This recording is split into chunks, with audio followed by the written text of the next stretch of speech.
ৰমজান মাহৰ শেষ দিন উপলক্ষে ইফতাৰ কৰিবৰ কাৰণে সম্প্ৰীতি আৰু এনাজৰী হিচাপে আমি এখন গামোচা আগবঢ়াইছোঁ।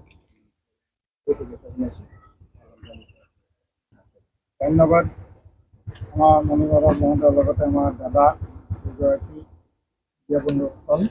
আজি এই পবিত্ৰখনত আমাৰ দাদাহঁতে যিটো সম্প্ৰীতিৰ সত্ৰাধিকাৰসকল আহি সম্প্ৰীতিৰ যিটো আমাৰ হিন্দু মুছলমানৰ সম্প্ৰীতিৰ যিটো এনাজৰীডাল দাঙি ধৰিলে, তাত আমি নথৈ আনন্দিত।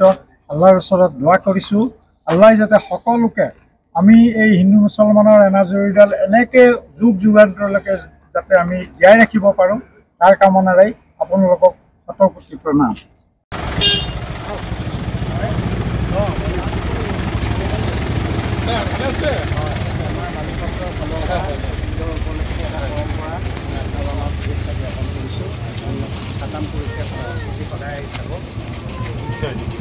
আপোনালোকৰ এই সন্মানটি পাই আমি আনন্দিত।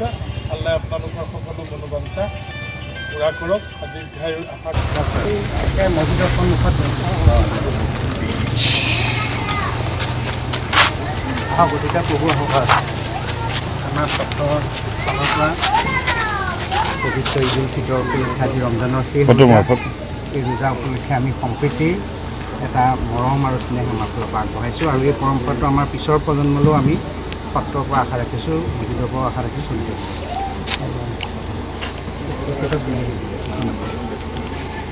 আমি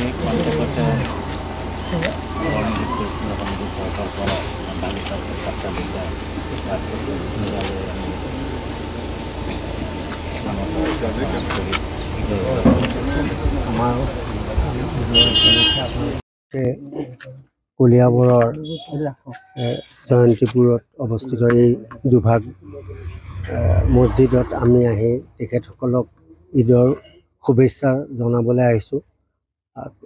তেওঁলোকৰ সকলোকে যেন প্ৰভু ভগৱন্তই সুস্বাস্থ্য প্ৰদান কৰিব, সৎবুদ্ধি দিব, সৎ চিন্তা দিব, আৰু এয়ে আমাৰ বাৰ্তা তেওঁলোকৰ। বালি সত্ৰাধিকাৰ মহোদয় ইয়াত উপস্থিত হৈ আমাক লগতে মণিমাধৱ মহন্ত আহিছে, আমাক যিখিনি শৰাই আগবঢ়ালে এইখিনি সন্মান পাই আমি নথৈ আনন্দিত।